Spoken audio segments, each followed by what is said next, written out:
Hello, it is Sara Waggle, astrologer and leadership coach here for this new moon in Gemini. And just a piece of note before I get started that this will replace the Moon Astrology Tarot for the Gemini moon. I'm just not, I don't have the space to do it.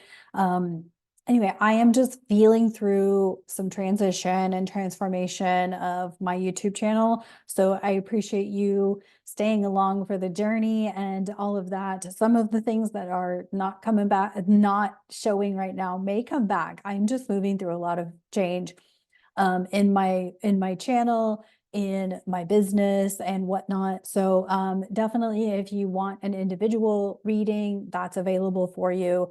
The link is down below. If you'd like to buy me a coffee, that link is down below and I appreciate that. But please do, click the like button, drop a comment, share this video. If it resonates, all of those things definitely help support the channel. It also just shows me that you're there and I appreciate you and all of that. You can just say hi. You don't have to, say anything elaborate.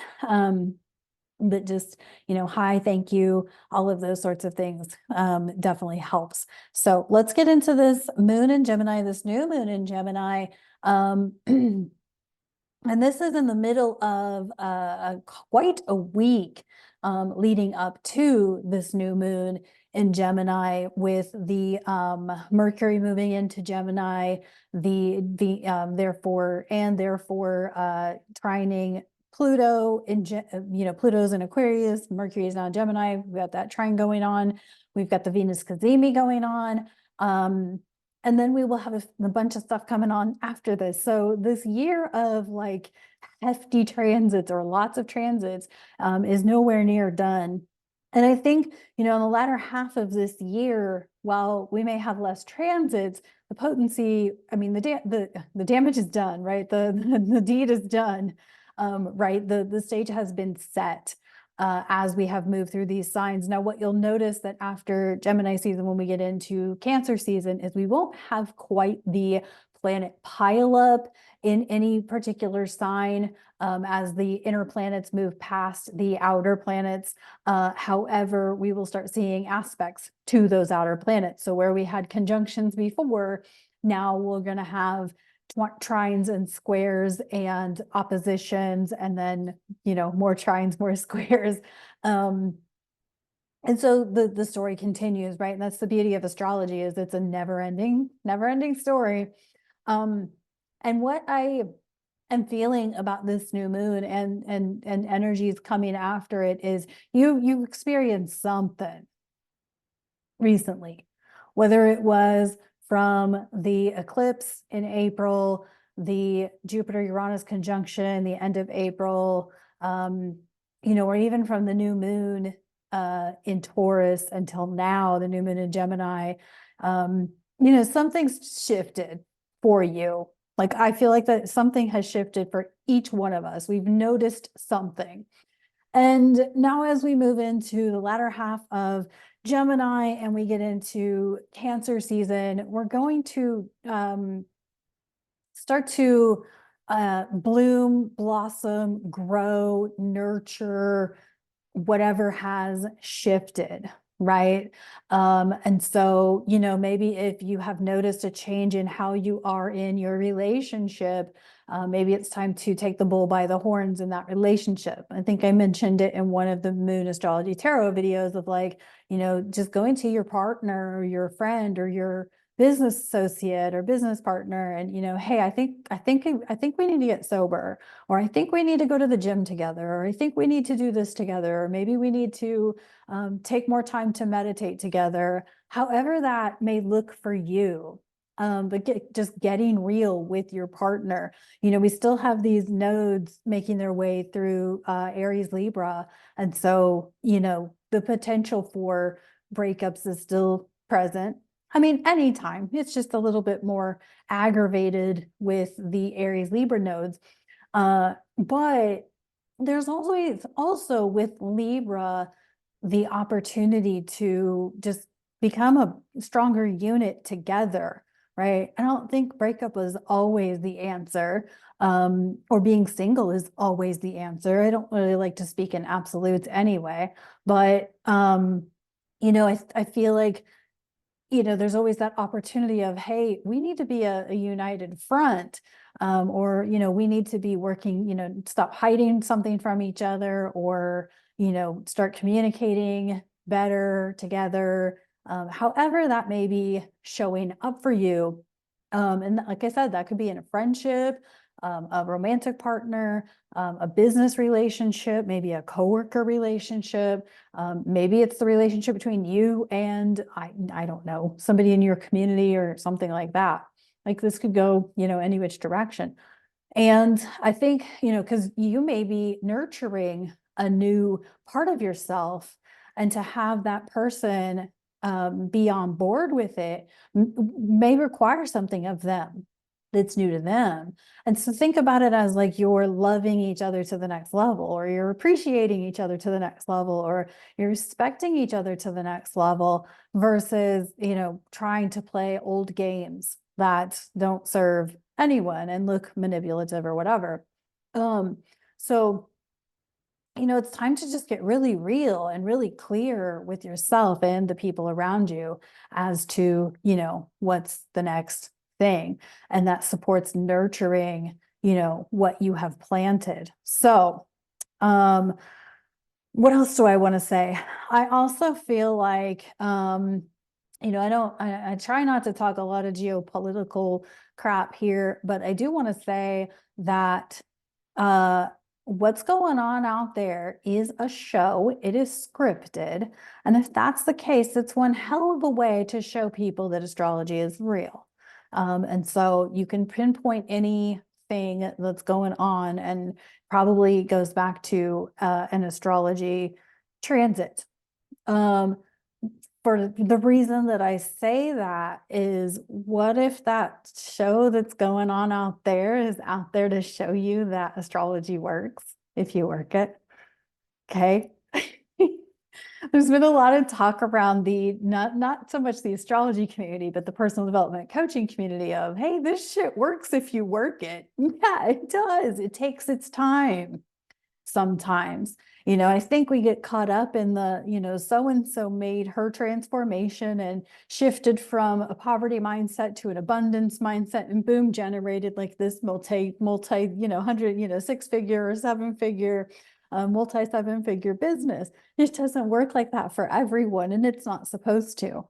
And I think we get caught in that. And we sort of, use that to our detriment. And so wherever you are on the journey, I, for one, celebrate you, because if you're here watching my videos, I appreciate you and I celebrate you, because, I tend to pick sometimes the darkest part of the transit, or the darkest personal development part of the transit, as opposed to like maybe the more light. But I'm a Scorpio Aquarius, so what did you expect? I feel like that's kind of a thing with astrology, is that one of the reasons yes, there's solid archetypes to everything in astrology, but one of the reasons that one astrologer may see it differently than the other is, based on their own astrology, they're going to see it differently, or they're going to feel it differently, or whatever. And so, I always think of like, what work can we do? What layers of the healing onion can we pull back? And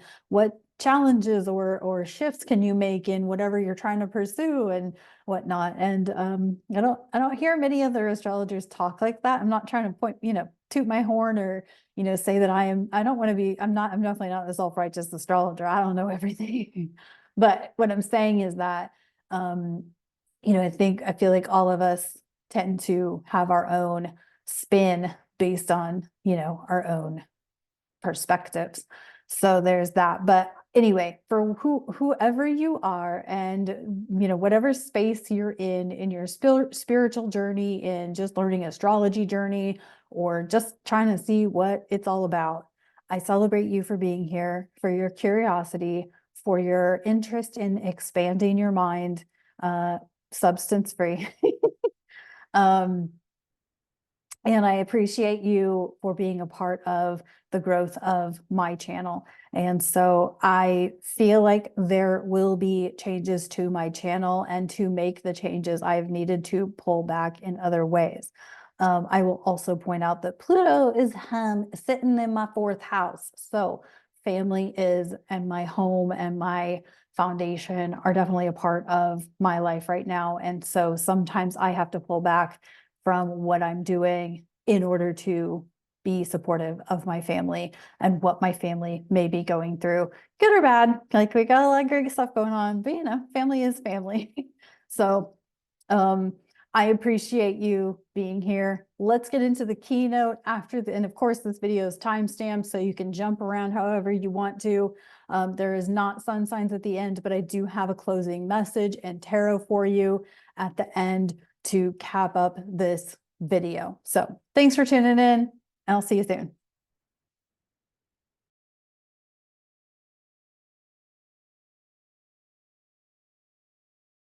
Welcome to this new moon in Gemini keynote presentation. Lots to talk about. There's a lot going on. And I think one of the things I want to begin with is sometimes I hesitate to share too much because I know there's a lot that everyone wants to know about. And I also think that, we're in this time of uncertainty. So even if I share one aspect or even 3 aspects, there's probably 9 other aspects that I don't talk about. So just know that different astrologers focus on different things and different aspects. There is more mundane astrology that talks about kind of the day-to-day, more geopolitical type situations. There's personal development astrologers like myself. And, there's also other astrologers who sort of gloss over everything. And so, I attempt to keep my personal opinions out of, but I'm not good at it. So there's that.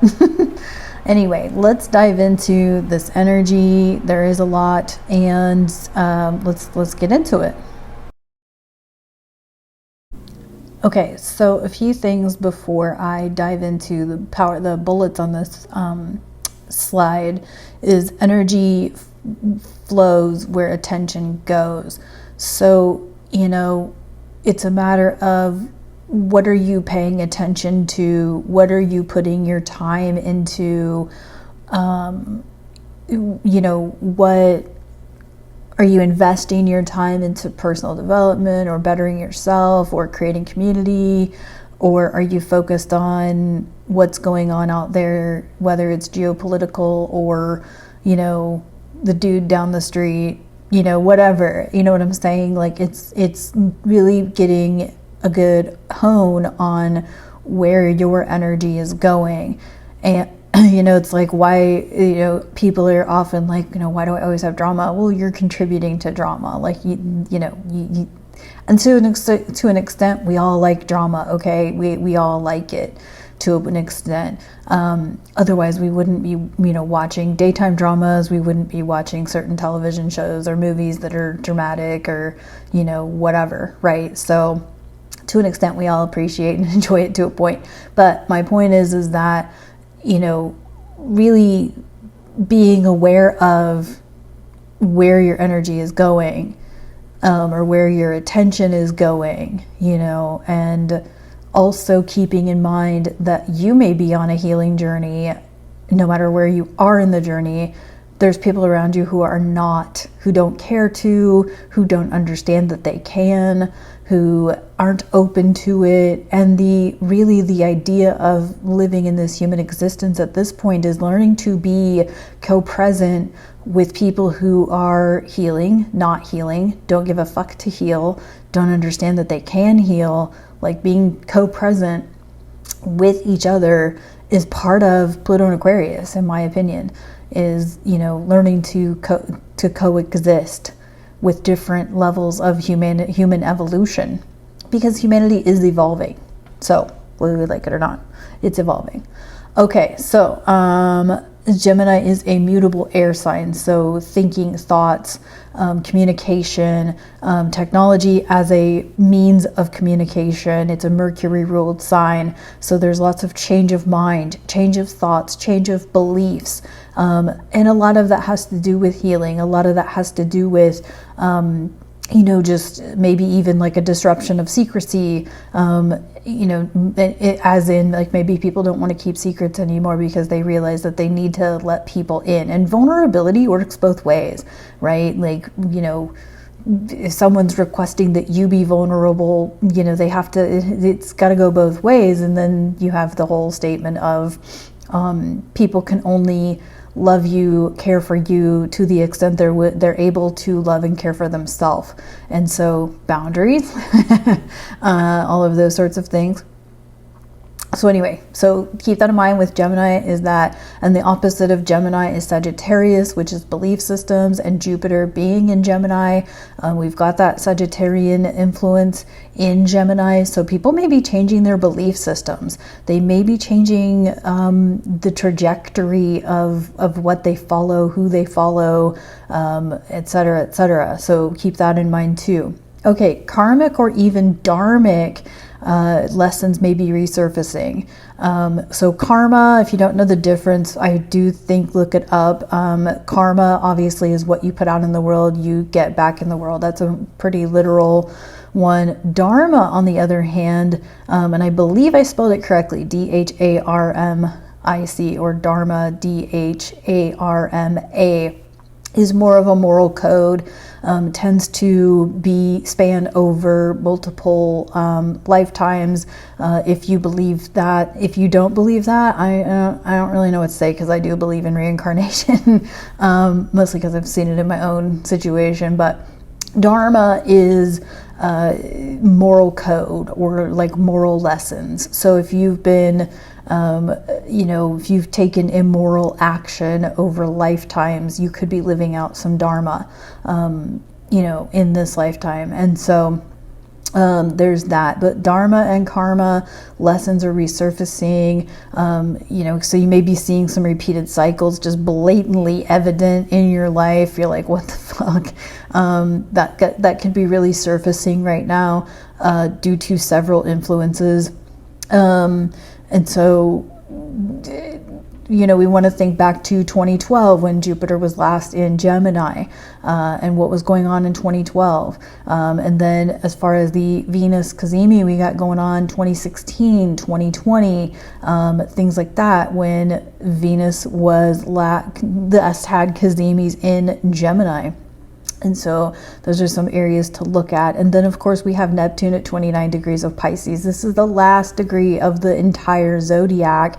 It's very significant. It points to that Dharma repeated. We have not experienced, nobody alive has experienced Neptune at 29 Pisces. That unless they are time travelers and they, but who knows? Who knows if that's a thing? I kind of believe it is, but I have no evidence of that. I just have a Aquarius mind. But Neptune at 29 degrees of Pisces, especially after we've had like the North Node and we've had Mars cross over Chiron, the great teacher, the wounded healer, the great teacher.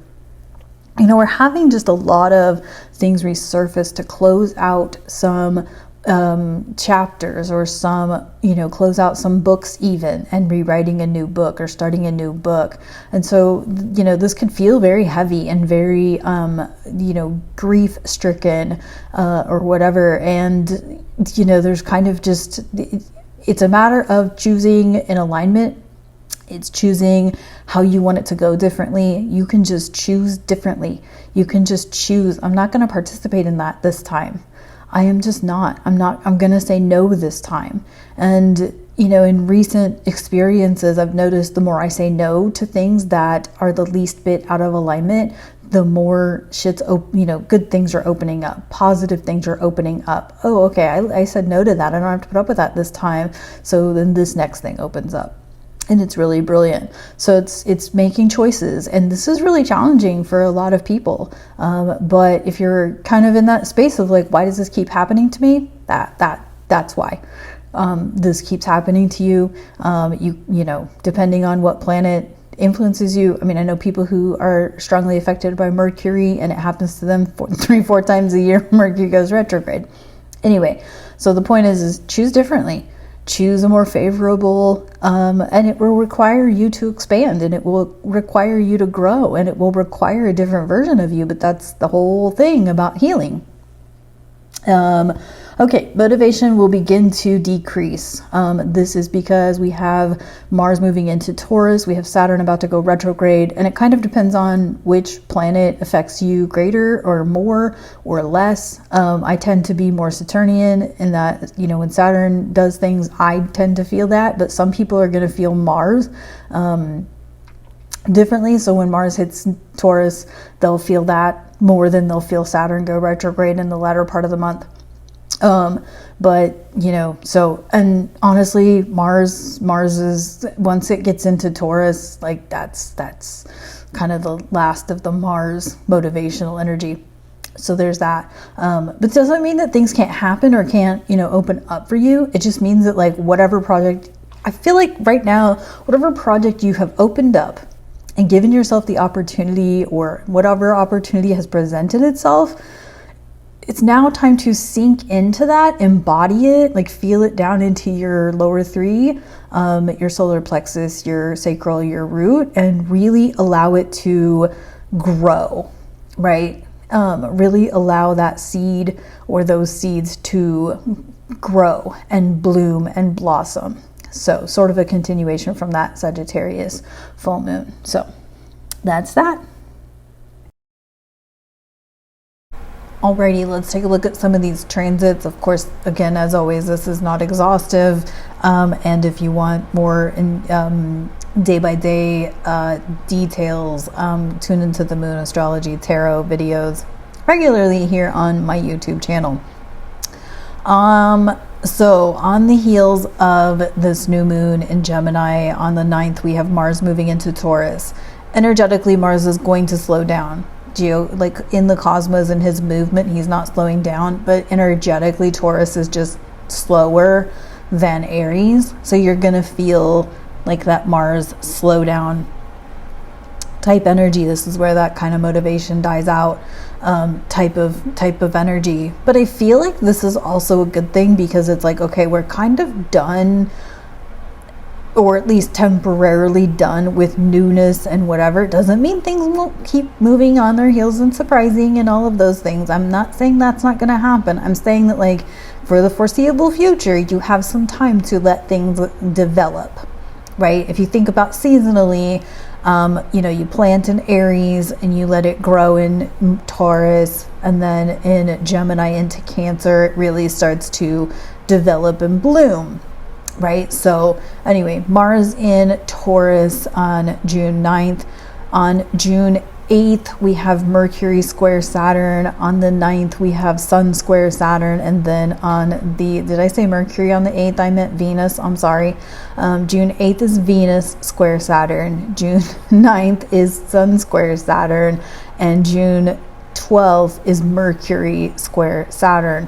So Saturn may provide us with some restriction or a sense of needing to be more responsible or disciplined, and whatnot, kind of sort of reining us in a little bit to keep us focused. Like, stay focused, stay in your own lane, focus on you, focus on your creative projects or your work goals or your writing goals or your relationship goals. Like, stay focused on your own, stay focused on your own paper.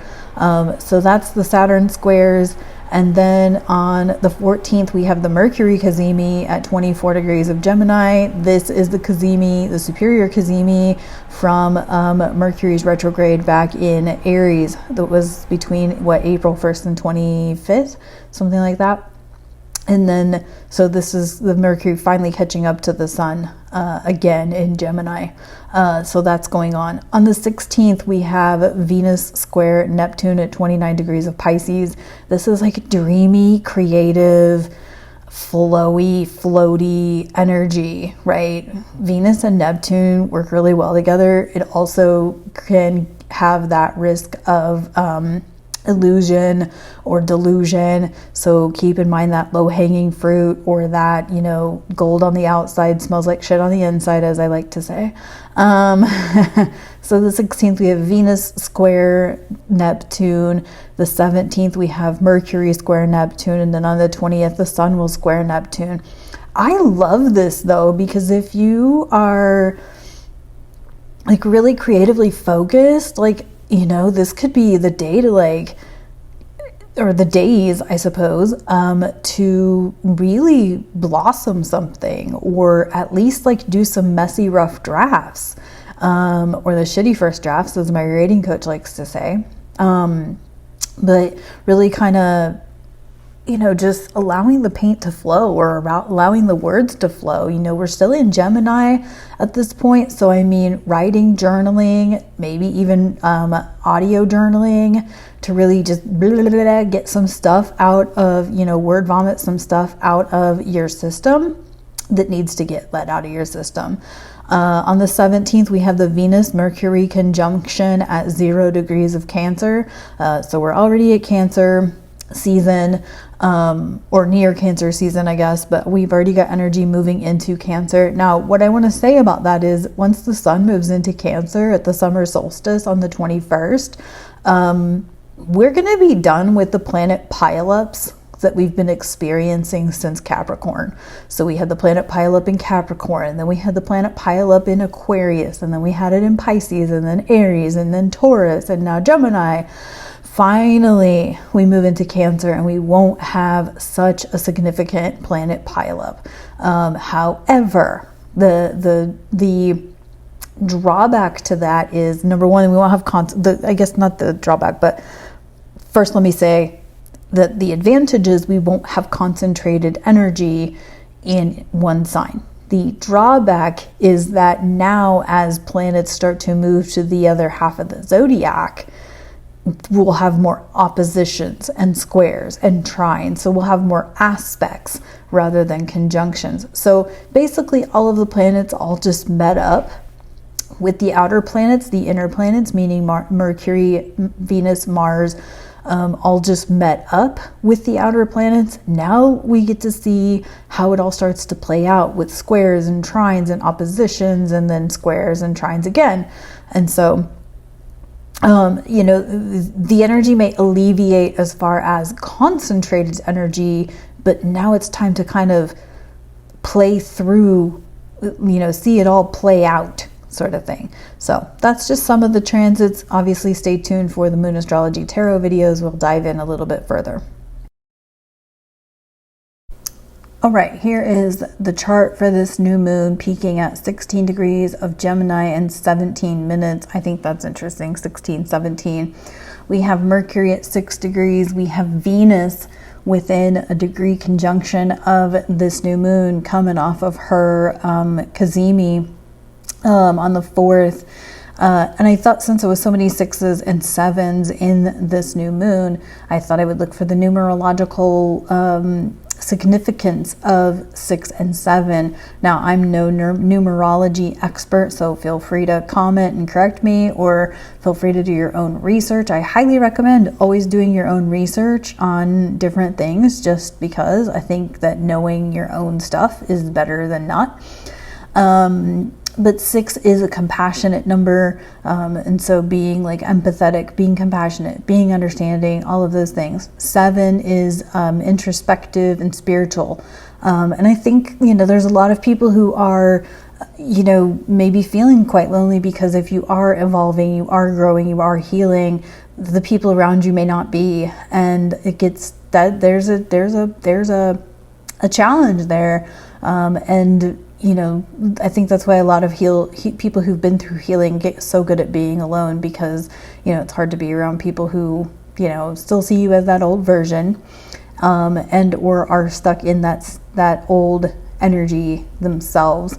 But there's a level of compassion. That's what's going to allow us to all coexist, and be co-present on this physical plane, is being compassionate towards each other, that each one of us is on our own journey, experiencing life in our own mirrored, reflective way.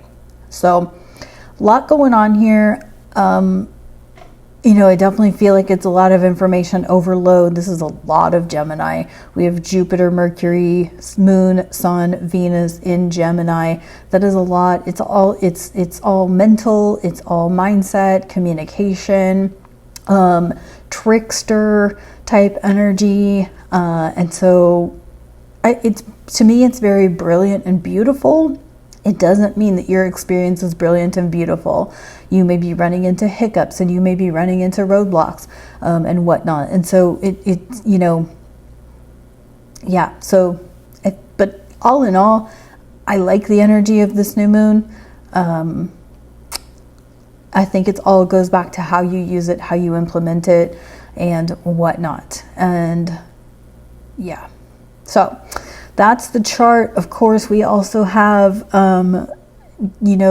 Jupiter coming off of its trine from Pluto at 1 degree Aquarius. We have planets about to square off with Saturn in Pisces. And we have Neptune at 29 degrees of Pisces. And so, this is kind of the last few weeks before, of course, we know Mars is going to be moving into Taurus shortly. And then in a couple of weeks, we're going to start seeing Saturn retrograde and then Neptune retrograde. And then we're going to be into Cancer season. And so, I think right now, while you've got, stable is not the right word, but while you've got maybe some clarity, that even doesn't seem like the appropriate word, energy, it's a really good time to be in your own projects and doing your own stuff and not worrying about what others are maybe trying to distract or derail you through your process. So there's also like communication overload or overstimulation. So this could also be a really good time to be quiet. If you're somebody who does your house chores with music on, maybe it's a good time to not have your music on. I know I noticed that with myself. Like I always think like, gosh, I could be listening to music. And then I'm like, no, I really don't feel like it. Getting quiet, turning your phone off, a while before going to bed or, whatever. So, that's just, because Gemini is overload. So it could be overload. It also rules the nervous system. And so, nervous anxiety, things like that could be overactive right now. Gemini rules the lungs. So lung things could be, a player in the game and, asthma and stuff like that. Again, and as always, I'm not a medical expert, just an astrologer. So, seek medical help where needed. But mental overload, which could cause anxiety, which could cause mental breakdowns and whatnot. And so those things are kind of a thing too. Always don't hesitate to get support where you need it. Therapy, counseling, if you're in a 12-step program and you need to seek your mentor, something like that. Always a good idea, or spiritual support as needed. So anyway, that's what I got for this new moon. I really like it. It really feels like some good energy, some fresh energy, but at the same time, it's like, there's that looming like, shit, we only have like a few weeks to work with it. And if you work it now, you'll have that sort of, I think, steam to coax on as we get to the latter part of this year, where things won't be as overactive. And so, hopefully you've been taking advantage of the first several months of this year and really taking advantage of the energies that we've had to really work with to make some changes and shift some things and set some boundaries and set some goals. And now you can kind of move towards those goals. So anyway, I hope that all makes sense, and let's move on.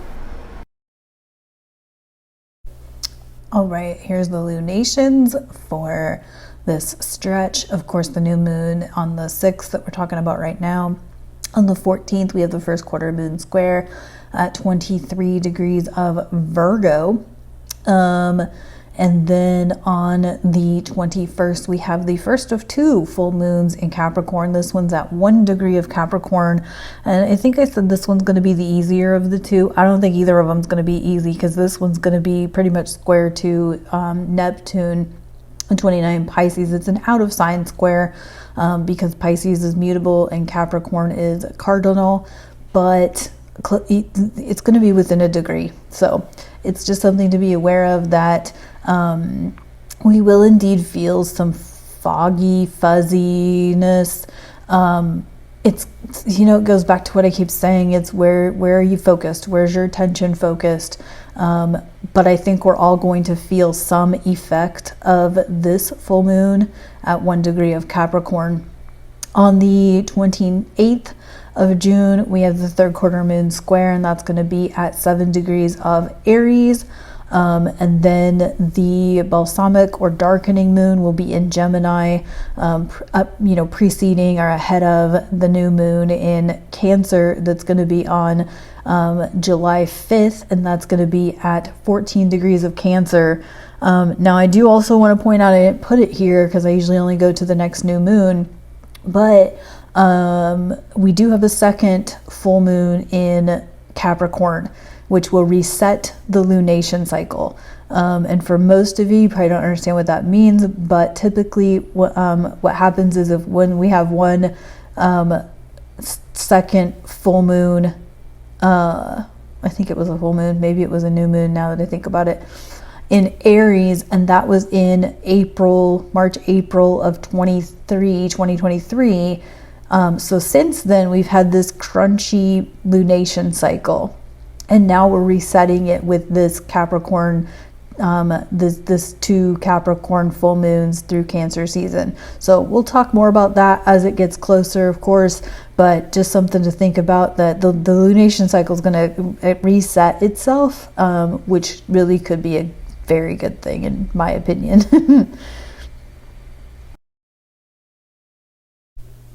As always, thank you guys so much for all of your viewing and likes and comments, all of that. I just really appreciate it. Yes, it boosts the algorithm, but it also just fills my heart. So I appreciate that. Admiral Sara Chronicles, on hold for the moment. Zodiac tea tastings. Need to do another follow-up to that one. Those teas have been really good for Gemini season. But also the Admiral Sara Chronicles is going to temporarily be replaced by some sample chart reading, fun readings. I was going over some charts with a friend of mine, and we were kind of just cracking up at the astrology of the people, and so I'm going to post some of those videos, and so give you guys kind of an idea of how it would work if you got the sun, moon, rising reading versus a full chart reading, and whatnot. So of course you can book with me. I do have the sun, moon, rising readings, the full chart reading, or a simple transit reading if there is something coming up for you that you want a reading about. So those links are below.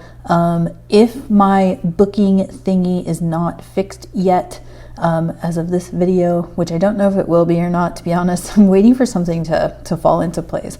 But anyway, please hold on, and that will be online ASAP. And I'm also, of course, working on shifting to Stripe and PayPal versus just PayPal. But whatever, that's a whole nother thing. Anyway, and then of course you can listen to my guest appearance on the Hearts Unleashed podcast with Abigail Gazda, Breaking Up with Your Victimhood. And if you want to book me to speak, that is definitely an option. In person depends on location, but virtually is always an option. And then of course you can always just check out Abigail Gazda. She's here on YouTube and she's got some cool meditations. So if you're looking for some guided meditations, head on over to Abigail Gazda. You can join the Awakening Spirit Collective. Again, just lots and lots and lots of practitioners and monthly group check-in and support and whatnot. I offer monthly zodiacal season overviews where I kind of zoom out and take a look at things from a different perspective than I can do on YouTube. And so, gives you a little bit more than you're going to get here on YouTube. I have to censor myself a lot on here because I guess I'm too afraid of being flagged. Maybe I should be a little less afraid of being flagged. But I also want to maintain and grow this page. However, I also know that many astrologers are shifting to private platforms because of that, because of, the astrology has just been so spot on lately that, we're shifting to other platforms. And part of this is Pluto and Aquarius, and technology is changing and all of that. And so there's that. And as always, just thank you so much. I really appreciate you. I know you guys love the sun and rising signs. I have been feeling into that and how that's going to move forward. And we'll see how that translates into YouTube and whatnot. However, what I will say to that is that I feel like astrology is very personal, very individual. And so there's a huge chunk of me that would rather you get a reading from me or any other astrologer whom you align with than listen to anybody's sun and rising signs video. And that's not a criticism towards any astrologer for anything, except that astrology is very personal. So how a transit may be showing up in my Scorpio rising chart versus anyone else's Scorpio rising chart might be very different. And so it all just depends on planets, placements, and all of those things. But yeah, so there's that. But I appreciate you. I thank you. And let's move on to, I believe, just a little closing and a tarot reading, probably an oracle reading, and all of that. So thank you so much. All right, welcome back. Thanks for tuning into the keynote portion of the video. I do feel like the sun and rising signs will be back. I just need to settle into a different way of doing it. And I know you guys love that. But also I feel like getting an individual reading is that much more valuable. I can always point out my own situation for that, because just knowing that I was an Aquarius sun didn't align but that Scorpio moon and rising, yeah, that shit made sense. So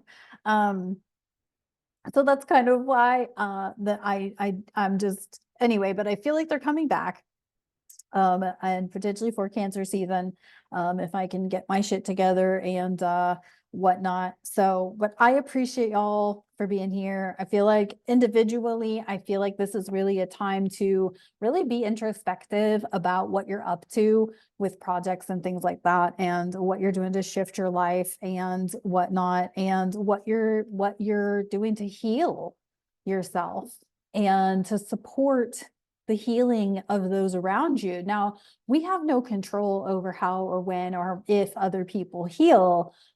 However, I was listening to something, was it Molly McCord? I highly recommend Molly McCord, by the way. But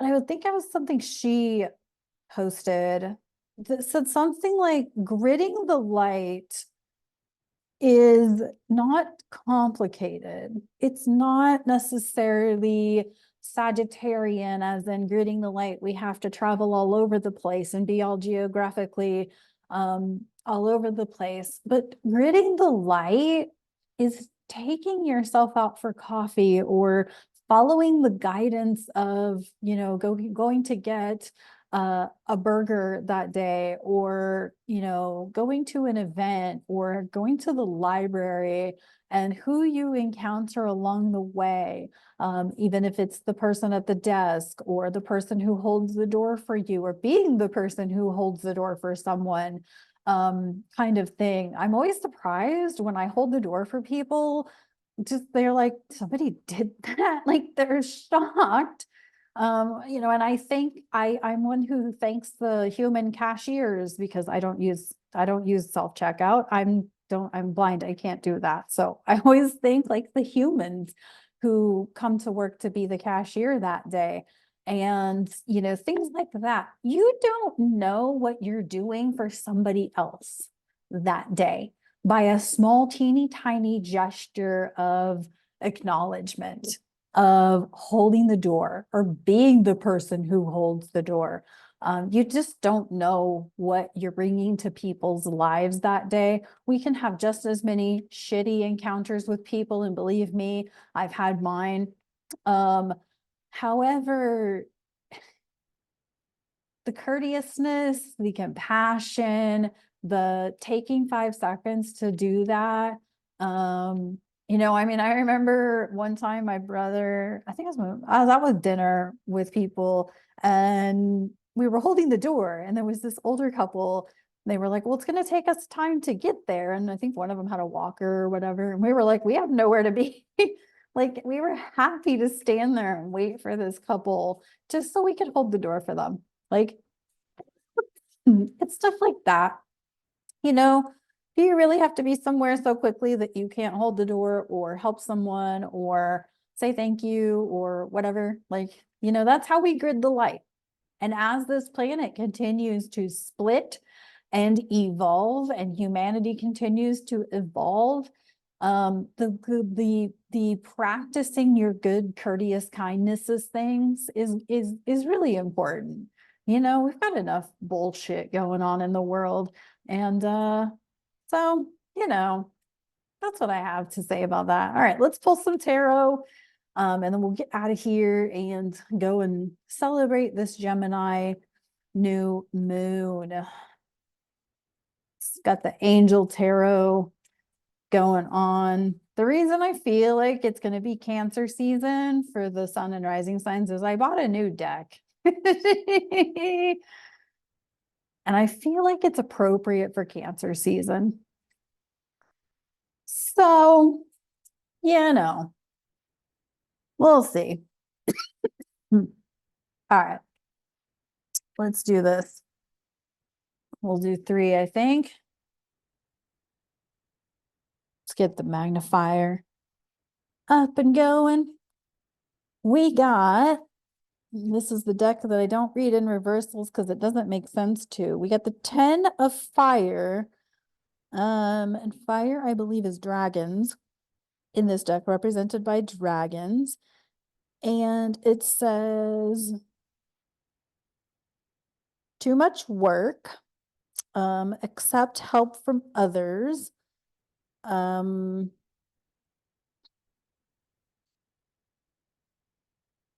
Something is out of balance, and stress related health conditions or health concerns. I love this because I was just talking about like the common courtesies. And I think it's as important to learn how to receive the person holding the door, receive the thank you, receive the acknowledgement, receive the whatever from the stranger in public as it is to give it. It's important. It's as important to receive it. This is also why I don't agree with the feminist movement, because, as a feminist, you're supposed to yell at people. I can do it my fucking self. Or those hyper independent people. I don't like those people because I'm no longer one of them. I used to be one of them. And I think that it's important. That did not sound very compassionate of me, did it? But my point, I just violated my own shit. I'm good at that. Excuse me. But I think like, health related work, overworked related health concerns, stress related health concerns. I think, so many people are working so extra hard right now and avoiding taking care of themselves or whatever. And it's the culture, the old culture, that's the old system structure that we were a part of. But so yeah, I feel like this is a lot about just receiving help from others, receiving support from others, being open to it, asking for it, being clear with what you need, what will support you, and being open to receiving it. So kind of want to renege what I said about I don't like those people who are hyper independent, because I used to be one, and I used to like I mean, it used to be bad. Like I'd be like, no. And then I would walk into a wall or walk into a door or some crazy shit like that. Like, think about how much more aggravation or potential injury you cause yourself because you're so determined to do it your way, or how much more stress you cause yourself, if you need to do it yourself versus just inviting or asking for help to get the damn job done. So anyway, I have, I understand that way of thinking because there's this false idea or conditioning that we have to learn to be doing it ourselves and we have to prove some shit by doing it ourselves. And so I get it, and it's hard to break away from that because then you sound like a demanding bitch.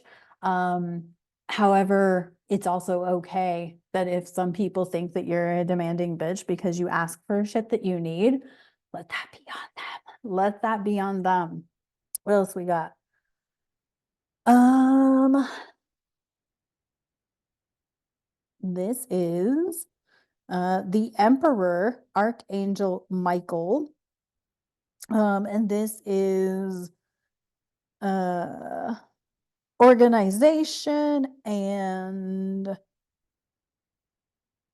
organization and logic, um, structure and discipline and leadership. I like that because it's, I mean, the emperor in traditional tarot for sure. I mean, he's all about like the leadership, and leadership includes um uh uh what's the word?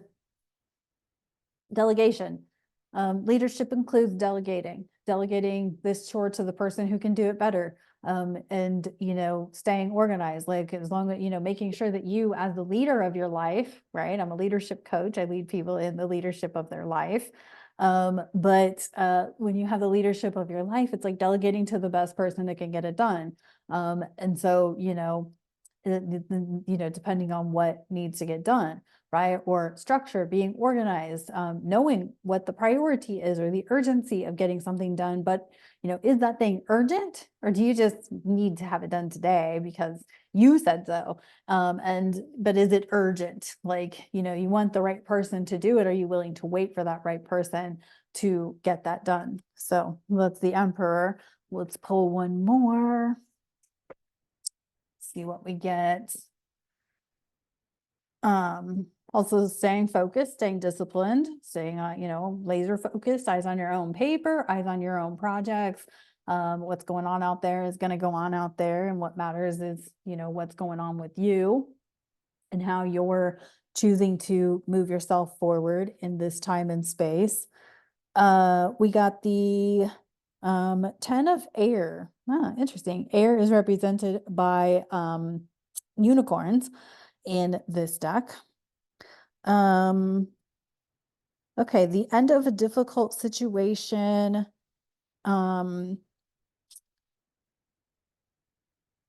Embracing the change and expect things to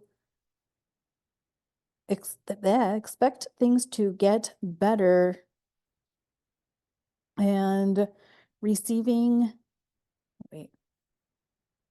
recovering from an addiction.